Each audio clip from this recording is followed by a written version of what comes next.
Edinburgh, final preparations for the city's legendary Hogmanay street party. While across the globe, 2026 has already been welcomed with a bang and a sizzle.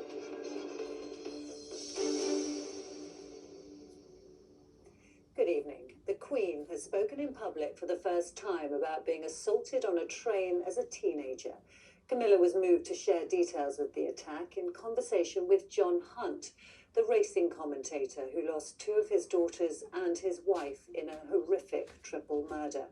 The Queen, who campaigns for victims of domestic violence, paid tribute to his courage and that of his surviving daughter, Amy, as our royal editor, Chris Shipp, reports. At the time, being so angry. In a room at Clarence House, Queen Camilla sat down with John Hunt and his surviving daughter, Amy. We miss them every single minute of the day. The Queen listened as they spoke about how an ex-boyfriend of John's daughter Louise killed her and her sister Hannah with a crossbow and stabbed to death their mum, John's wife Carol. Lifting the taboo around domestic violence is something Camilla campaigns for. That's why I think it's so wonderful that they can come up and talk to people about it. It's going to help so many people. And it was in that spirit that the Queen decided to speak about the time she was attacked when she was young.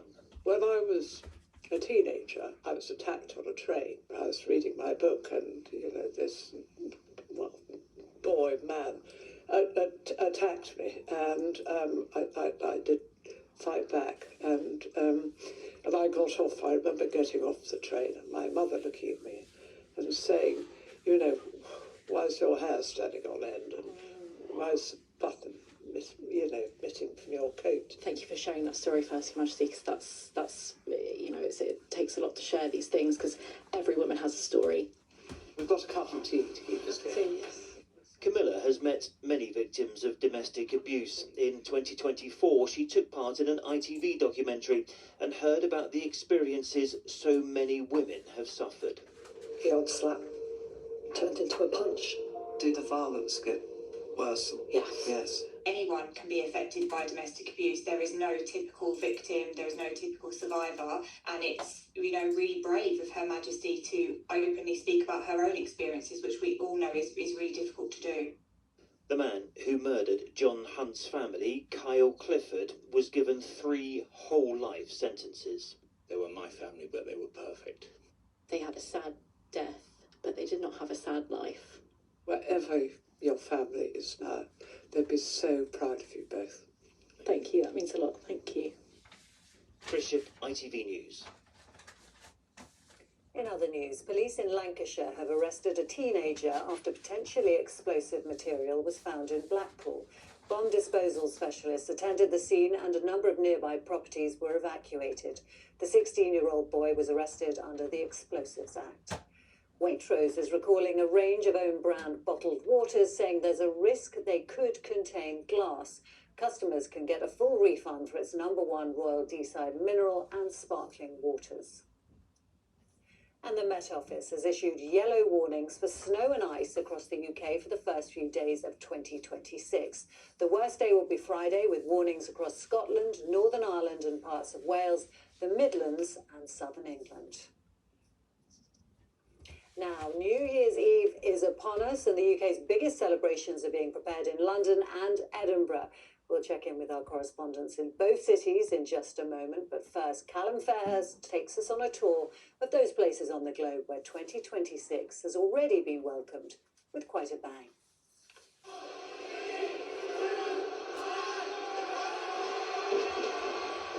With just a few hours to go for us, for some it's already next year. The first major celebrations lighting up the sky in New Zealand, fireworks bursting above Auckland's Sky Tower. At the same time in Sydney, with an hour to go there, a quieter moment, honouring the lives lost at Bondi Beach this month. Then, as midnight arrived, the usual amazing show commenced. 3, 2, 1, Happy New Year! Showing that resilience and joy beats terror and hate.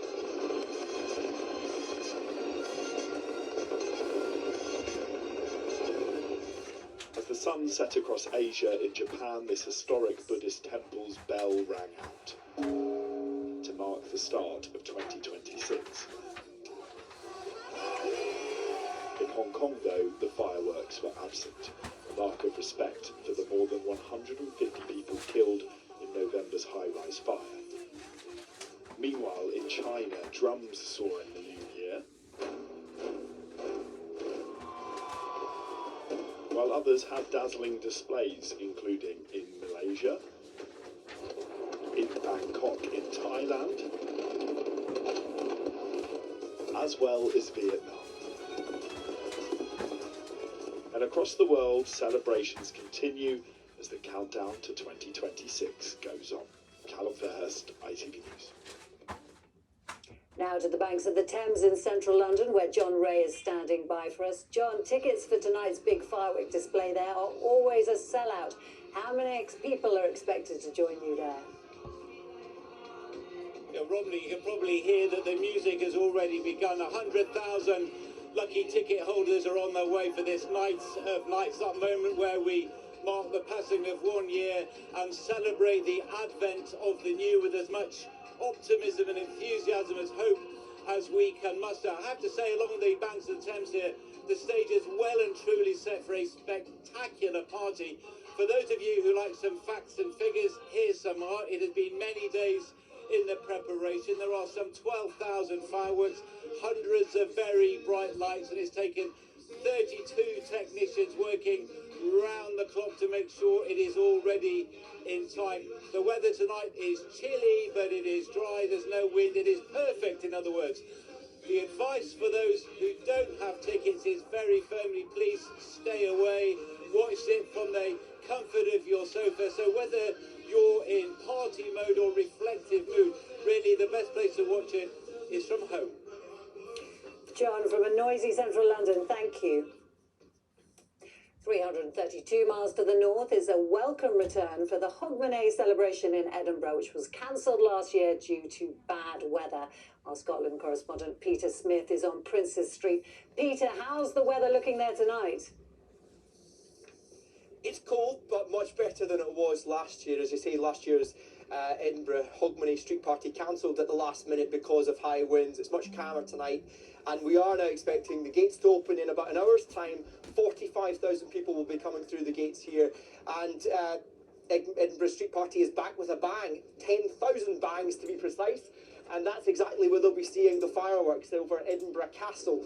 Now, we are expecting to see that fireworks, about 10,000 bangs over a period of just under 10 minutes. It's going to be quite a spectacular display. This is a famous street party. It's been going since 1993. And of course, there are bigger parties with more people in New York and London and Sydney. There's people celebrating New Year's Eve. But what we have here is Hogmanay and the traditions that come with that. And indeed, if Ceilidh dancing in front of a Scottish castle with 45,000 strangers is your thing, then Edinburgh's Hogmanay street party is the only place to be. Thank you. It promises to be quite a party. That is all for now. We'll be back at 10 to midnight with the big countdown to the new year. Until then, have a great evening, however you're celebrating. Goodbye.